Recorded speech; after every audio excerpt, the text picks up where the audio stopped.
ব্যক্তিগতভাবে আমার কিছু বলার নাই, কারণ আমার বাবা এবং মা এই দেশ এবং এই দেশের মানুষকে অনেক ভালোবাসতেন, আর তাই এই দেশের জন্য অনেক ত্যাগ করেছেন, কিছু পাওয়ার জন্য না। তাই ওনাদের কর্মের স্বীকৃতি এই দেশ কোনোদিন যদি নাও দেয়, ইটস ওকে, বাংলাদেশ ভালো থাকলেই হলো। সোহেল তাজের এমন আক্ষেপের কারণ হলো তার বাবার নামে থাকা তাজউদ্দিন কলেজের নাম পরিবর্তন।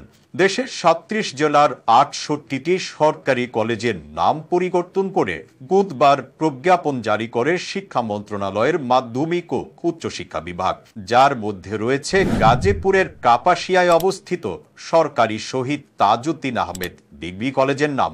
বর্তমানে শিক্ষা প্রতিষ্ঠানটির নতুন নাম কাপাসিয়া সরকারি ডিগ্রি কলেজ। এই নাম বদলের প্রতিবাদ করেছেন তাজউদ্দিন আহমেদের ছেলে ও সাবেক স্বরাষ্ট্র প্রতিমন্ত্রী সোহেল তাজ।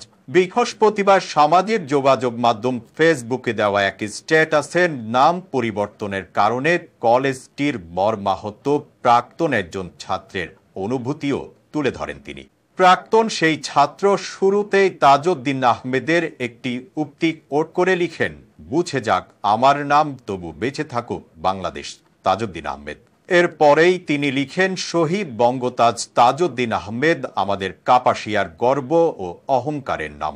বঙ্গতাজ তাজউদ্দিন আহমেদ সাহেবের পরিবার এবং ব্রিগেডিয়ার হান্নান শাহ সাহেবের পরিবার, এটা আমাদের কাপাসিয়ার ঐতিহ্য। এরপর আরো লিখেন, স্বাধীন বাংলাদেশের প্রথম প্রধানমন্ত্রী শহীদ বঙ্গতাজ তাজউদ্দিন আহমেদের নাম বাদ দিয়ে নতুন নামের কারণে কি সুবিধা আমরা পাব? স্বাধীনতা যুদ্ধের এই মহানায়কের নাম বাদ দেওয়ার উদ্দেশ্যই বা কি? কর্তৃপক্ষ কি এ বিষয়ে স্পষ্ট কোনো ধারণা দিতে পারবে?